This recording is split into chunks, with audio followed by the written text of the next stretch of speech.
तो हेलो दोस्तों, कैसे आप सभी। आई होप आप सभी बहुत अच्छे होंगे। तो दोस्तों आज बात करेंगे जो एसएससी जीडी के मेडिकल चल रहे हैं देहरादून में। 12 नवंबर से जो मेडिकल चल रहे हैं उनके बारे में बात करेंगे कि कैसे मेडिकल चल रहा है, कितने बच्चे एक दिन में ले रहे हैं, कैसा मेडिकल रह रहा है, कितना हार्ड है, कितना नॉर्मल है, के बारे में बात करेंगे। बाकी डॉक्यूमेंट क्या ले जाने हैं, फ़ोटो क्या है, और खाने पीने की चीज़ वो अंदर ले जाने दे रहे हैं या नहीं, बैग आपके पास रहेगा या नहीं, इन सब के बारे में बात करेंगे। नेक्स्ट 9 अगर बहुत सारे लोग पूछ रहे थे ये बनाना ज़रूरी है या नहीं, तो इसके बारे में बात करेंगे। बाकी मेडिकल कैसा चल रहा है, वहाँ कितना हार्ड हो रहा है, कौन कौन से ग्रुप बन रहे हैं, इन सब के बारे में बात करेंगे। तो स्टार्ट करते हैं आज की वीडियो। तो भाई मेडिकल जो वहाँ नॉर्मल ही हो रहा है। अगर जिसको बहुत ज़्यादा दिक्कत होगी तो वही बच्चा वहाँ बाहर हो रहा है। आपको बता देता हूँ कि वहाँ क्या हो रहा है। पहले दिन जैसे उन्होंने 100 बच्चे बुलाए थे, तो 100 में से उन्होंने 89 बच्चे वहाँ जो है प्रेजेंट थे, जबकि 11 इसमें से एब्सेंट थे।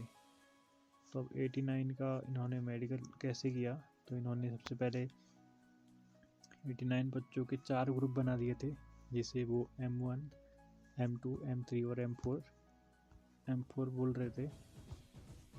बता देता हूँ आपको, जिसको M1, M2, M3 और M4 भी बोल रहे थे। तो M1 वाला डॉक्टर जो है ये काफ़ी स्ट्रिक है बोल रहे थे, और M3 वाला डॉक्टर ये भी काफ़ी स्ट्रिक है। मतलब है पहले दिन क्या हुआ था, पहला दिन नॉर्मल सा हुआ था। सारे बच्चे गए थे, 20 से 25 लोगों का एक ग्रुप बन रहा था। जैसे M1 में 20 से 25 लोग, M2 में 20 से 25 लोग, और M3 M4 में भी 20 से 25 लोग थे। तो क्या हो रहा था, M3 वाला जो डॉक्टर था इसने फर्स्ट दिन में ज़्यादा रीमेडिकल दे दिए थे, यानी कि M3 वाले ने RME ज़्यादा दे दिया था बच्चों को, जबकि पहले दिन M1, M2 और M4 में रीमेडिकल मिले थे लेकिन बहुत कम थे, लेकिन M3 में बहुत ज़्यादा मिले थे। कहने का मतलब है M3 में जो डॉक्टर है ये काफ़ी स्ट्रिक्ट रहा था पहले दिन का। अब दूसरे दिन का क्या हुआ था, दूसरे दिन में M1 वाला डॉक्टर जो है इसने बहुत ज़्यादा रीमेडिकल दे दिए थे। तो दूसरे दिन जो है M1 वाला भी, यहाँ पर भी जो है काफ़ी बच्चे बोल रहे हैं कि भाई रीमेडिकल दे रहा है, बहुत डिटेल्स में चेक कर रहा है। तो ये सब बात बता रहे थे बहुत सारे लोग। तो दूसरे दिन क्या हुआ, मतलब इसने 20 से 25 लोगों का एक ग्रुप बना था, जिसमें से इसने अकेले 14 लोगों को रीमेडिकल दे दिया था साथ में M1 वाले ने। तो ये बहुत ख़तरनाक डॉक्टर है। अगर आपको जाना ही है तो आप कोशिश करना कि M2 या M4 में जाने की, क्योंकि यहाँ रीमेडिकल बच्चों को कम मिल रहा है। लगभग 20 से 25 लोगों में से 2-3 लोगों को ऐसे ही रीमेडिकल यहाँ मिल रहे हैं M2 और M4 में। तो कोशिश करना आप M2 और M4 में चले जाना। तो बाकी खाने पीने के देखा जाए तो भाई बैग वहाँ अंदर ले जाने दे रहे हो। आप जो है अपने बैग में खाना वाना जो भी खाना पीना है उसको आप ले जा सकते हो, क्योंकि प्रोसेस बहुत लंबा है। आपको वहाँ बैठना पड़ेगा, इंतज़ार करना पड़ेगा। तो आप खाना जो है अपने साथ लेके जाएं, पानी वगैरह सब अपने साथ लेके जाएं। बाकी एक बच्चा जो है बीपी के बारे में बहुत लोग बोल रहे थे, तो बीपी में एक बच्चे का 170 बीपी था, तो उसको भी फिट कर दिया था। लगभग बीपी आपका अगर थोड़ा ज़्यादा है या थोड़ा कम है तो चल जा रहा है, फिट कर दे रहे हैं। बाकी RME तभी दे रहे हैं जब बहुत ज़्यादा हो, और बाकी तो सब फिट कर दे रहे हैं, उसमें कोई दिक्कत नहीं हो रही है। लेकिन सबसे ज़्यादा दिक्कत तो आइज़ में हो रही है, क्योंकि पढ़ने में दिक्कत आ रही है। 6/9 और 6/6 के लिए इसके लिए प्रॉब्लम हो रही है।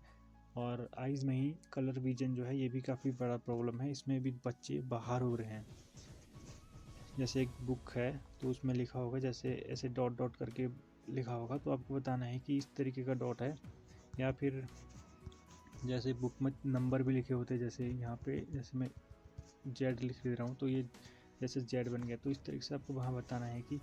तो बहुत सारे लोग जो इसको पढ़ नहीं पा रहे हैं, क्योंकि वहाँ काफ़ी ज़्यादा कलर हैं, तो प्रॉब्लम आ रही है बच्चों को। और वो ऐसा है कि अच्छे से पढ़ा रहे पूरी बुक को। तो आप यहाँ थोड़ा सा अच्छे से देख लेना और बताना। अगर कोई आकृति होगी तो आप इस तरीके से बनाना कि हाँ इसमें आकृति है और इसमें कोई नंबर नहीं लिखे हुए हैं। आपको जो दिख रहा है वही बताना है, क्योंकि आप हाँ गलत बताओगे तो वो आपको RMA में डाल देंगे।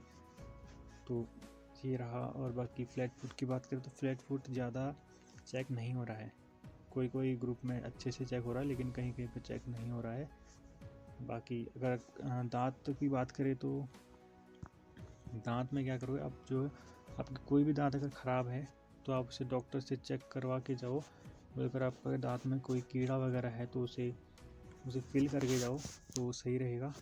बाकी वहाँ दांत के पॉइंट दिए जाते हैं, तो आपके जितने पॉइंट बनेंगे 14 पॉइंट अक्सर वो मांगते हैं, तो अगर 14 पॉइंट आपके बन जाते हैं तो आपको फिट कर देते हैं।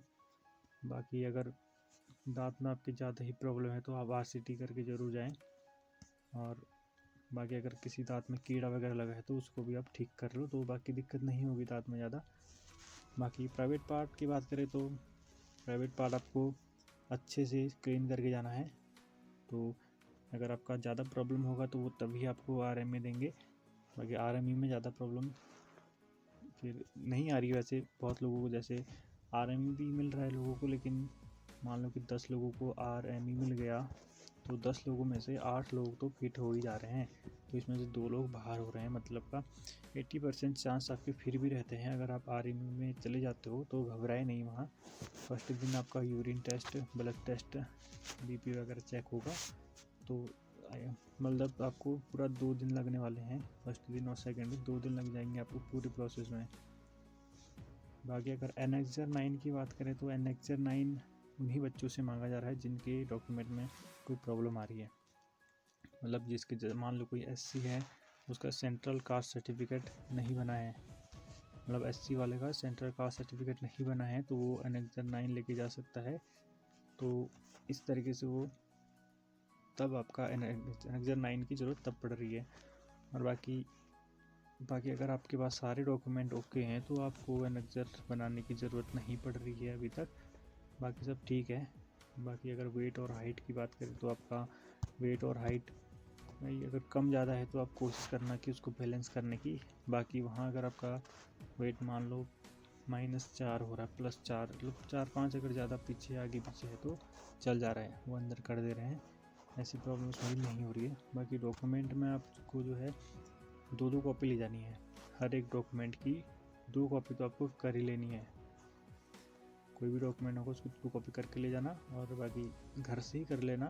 बाकी एडमिट कार्ड आपको निकालना है, उसकी भी 2-2 कॉपी आपको ले जाना है। और आपका आधार कार्ड और पैन कार्ड, ड्राइविंग लाइसेंस सब कुछ भी ले जा सकते हो। मान लो आपके आधार कार्ड में अगर कोई नाम गलत है तो आप आधार कार्ड को मत ले जाना, बाकी पैन कार्ड वगैरह भी ले जा सकते हो। 8 से 10 फ़ोटो आप भी बनवा के ले जाना, क्योंकि फ़ोटोज़ तो लगते ही हैं। बाकी फॉर्म फिल करवाएंगे तो वहाँ भी आपकी फ़ोटो लग सकती हैं, तो फ़ोटो आपको लेके जानी है, 8 से 10 लेके जाना। बाकी मैंने बता दिया कि खाने का आपको जो है बैग में रख के ले जाना है, केले वगैरह, सेब वगैरह जो भी आप ले जाना चाहो तो ले जा सकते हो, क्योंकि वहाँ बैठना पड़ेगा, बहुत ज़्यादा टाइम लगेगा, तो भूख लग सकती है आपको। बाकी अगर किसी ने आँख में लेजिक सर्जरी कराई है तो अगर उसकी लेजिक सर्जरी सही से नहीं है तो डॉक्टर पकड़ दे रहे हैं कि भाई इसका लेजिक सर्जरी जो है कराई हुई है, तो उसको RME तुरंत दे दे रहे हैं वो। तो लेजिक सर्जरी आपने कराई है तो अच्छे से अगर नहीं है तो भाई आपको प्रॉब्लम आ सकती है। बाकी कलर विजन में तो प्रॉब्लम आ रही है बच्चों को, जिसका भी कलर विजन है। बाकी गर्ल्स का अब क्या हो रहा है, गर्ल्स की बात करें तो गर्ल्स में जैसे 25 लोग, उन्होंने पहले एक ग्रुप में 25 लोगों को बुलाए थे गर्ल्स के लिए, तो जिसमें से गर्ल्स में 7-8 लोगों को RME मिल गया था। तो इसमें भी जो है 2 गर्ल्स को लास्ट में उन्होंने RME मिलने के बाद जो है 2 गर्ल्स को बाहर कर दिया था। एक थी वेट और आइज़ में 2 गर्ल्स बाहर हो गए थे। बाकी और तो प्रॉब्लम नहीं थी। 7 से 8 लड़कियों को RME मिला था, इसमें से लास्ट में 2 लोग को बाहर हो कर दिया उन्होंने। बाकी और ज़्यादा प्रॉब्लम नहीं आ रही है। अगर आपको RME मिल भी जाता है तो घबराए नहीं, RME में काफ़ी लोग अच्छे से फिट हो जा रहे हैं।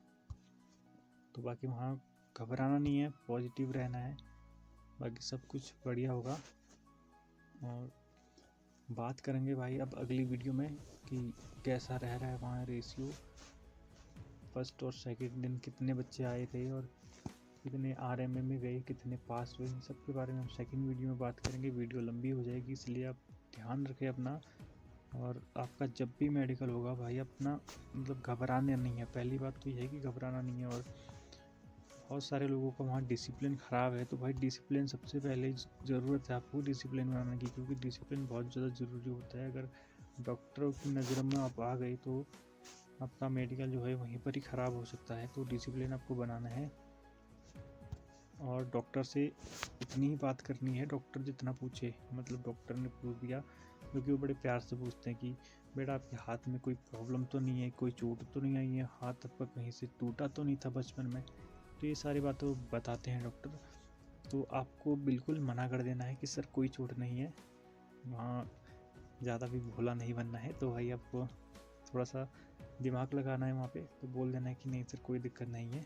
तो वो अपने आप चेक करेंगे, और क्योंकि आपने बता दिया फिर तो वो ठीक से देखेंगे, तो आपको आर्मी दे सकते हैं वो। तो इस बात का ध्यान रखें।